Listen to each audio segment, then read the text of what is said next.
If you were anything like me, you weren't at a glitzy club or a highbrow gala. You were probably in your pajamas, clutching a mug of tea, or perhaps a glass of something stronger, waiting for that familiar, high-pitched voice to scream, "Hello, fierce ones." For a glorious decade, Alan Carr's Chatty Man wasn't just a television show. It was a sanctuary. It was the place we went to shake off the work week, to forget the bills on the counter, and to feel like we were hanging out in the living room of our funniest, naughtiest friend. In a world of polished, PR-managed celebrity interviews and stiff American late-night desks, Alan Carr threw out the rulebook. He replaced the water mug with a glow bar full of questionable liqueurs, replaced the suit with a cardigan, and replaced the interrogation with a gossip.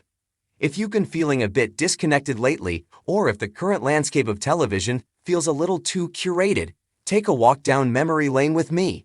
Let's unpack the quirky charm that won over a nation and why we're all still craving that chatty man energy today. The anti-talk show host.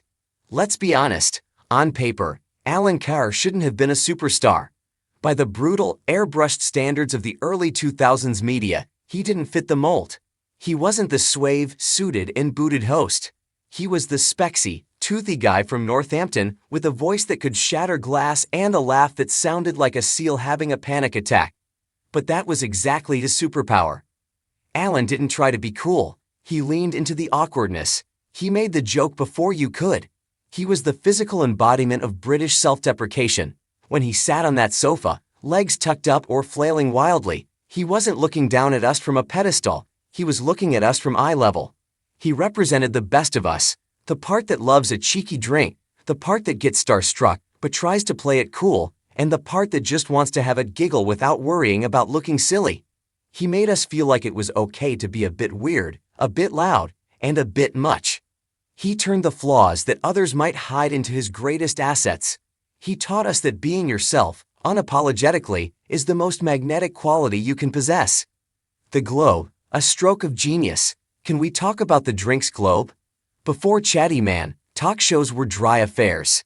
Guests sat stiffly, promoting their latest movie, reciting rehearsed anecdotes while sipping lukewarm water. Then came Alan. He'd waddle over to that gaudy, gold globe and pull out a bright blue WKD, a bottle of Lambrini, or some neon-colored cocktail that looked like radioactive waste. He'd pour a drink for Lady Gaga, for Tom Hardy, for Rihanna. It was a masterstroke. It wasn't about getting the guests drunk, though that sometimes happened. It was about breaking the ice. It signaled to the celebrity, "Relax, you're off the clock. We aren't doing the PR spiel here. We're having a drink at a mate's house." Suddenly, A-list Hollywood stars were loosening their ties.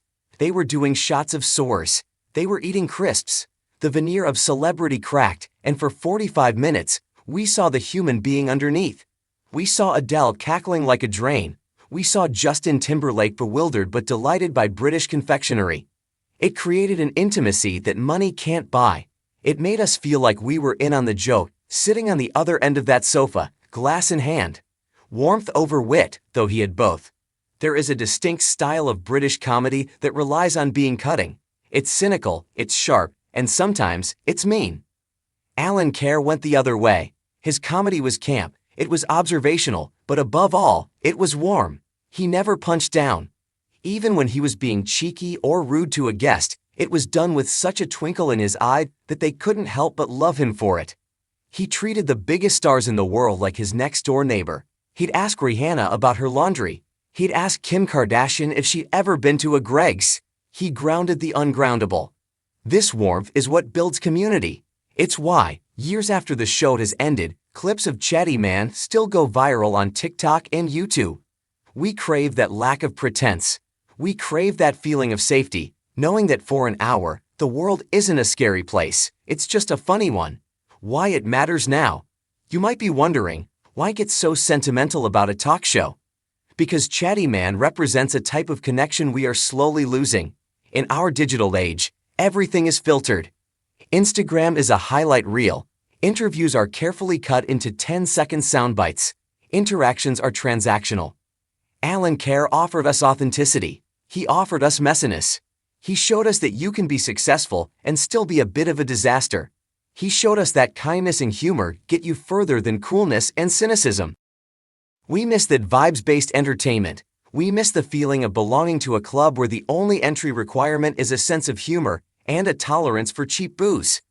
Bring the chatty energy into your life. So how do we recapture that magic? We can't bring the show back, though we can pray for a reunion special, but we can adopt the chatty man philosophy in our own lives and businesses. Drop the mask. Stop trying to be the professional version of yourself all the time. People connect with humans, not logos. Show your teeth, wear your glasses, laugh at your own jokes. Offer the drink, metaphorically speaking. Make people feel welcome, break the ice. Create environments, whether in your home or your brand, where people feel they can relax and be themselves. Find the fun. Life is serious enough. Find the absurdity in the mundane. Gossip about the little things. Celebrate the campiness of existence. Ready for more laughs and real talk? If reading this made you smile, if it made you miss that feeling of genuine, unpolished connection, then you are exactly the kind of person we want in our corner. We believe that the best stories aren't the ones that are perfectly scripted. They are the ones shared over a drink with friends, full of interruptions and belly laughs. We are building a community of people who love pop culture, nostalgia, and authentic storytelling. We dig into the archives, we celebrate the legends, and we keep the spirit of that Friday night sofa alive.